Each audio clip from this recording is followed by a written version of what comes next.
আমাদের টিমটা আরেকটু অ্যাগ্রেসিভ হওয়া হচ্ছে, কারণ এই টিমটা মানে আফটার 2 মান্থস হচ্ছে এই টিমটা ভারতবর্ষের যে কোনো টিমকে চান্স তৈরি হবে। এবার টিমটার প্লেয়ার আছে, যে টিমটা এসছে খেলছে, বাট ওদের একটাই প্রবলেম, ওরা 20% খেলছে, সেই অ্যাডভান্টেজটা আমরা নিতে পারবো।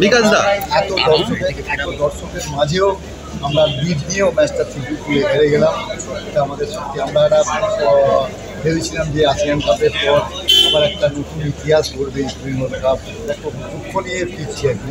যাই হোক, খেলায় হার ঠিক আছে, ম্যাচটা মানে ওয়ার্ল্ড কাপ আরও একটু অ্যাটাকিং হতো, কে কোনটা হয় প্লেয়ারদের পরিণত দিয়েছি যারা ইস্টবেঙ্গলে খেলছে, কিন্তু একটা সাইড ব্যাক হোক, যে কোনো যারা ইস্টবেঙ্গলের যোগ্যতা আছে বলেই তারা ইস্টবেঙ্গলে যাত্রী করে।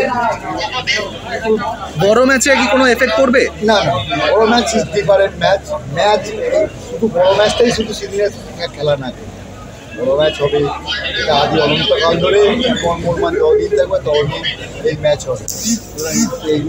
ওই ম্যাচটার জন্যে এই ম্যাচটা আমরা হেরেছি, এটা কোনো কিন্তু আমি একটা খুব স্বপ্ন দেখেছিলাম যে আমরা অনেক দিন বাদে আসিয়ান কাপে কোয়ালিফাই করে আবার যদি একটা নতুন ইতিহাস করতে পারি সেইটা নিয়ে মাঠে এসেছি।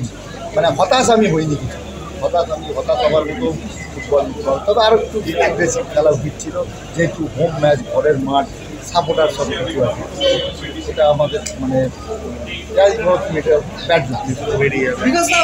রেফারিং নিয়ে কিছু বলবেন আজকে? না, সরি রেফারিং কেউ চাই না, এএফসি রেফারি পাঠিয়েছে, রেফারি নিয়ে কিছু। থার্ড গোল যেটা ক্যান্সেল হলো ওটা কি? এটা দেখো, এটা আমরা অনেক দূর থেকে বসে দেখছি কি ইনসিডেন্টটা ওই মুহূর্তে হয়েছিল, রেফারিকে গোলকিপারকে লাথি মেরেছে কিনা আমরা গ্যালারি থেকে বুঝতে পারি।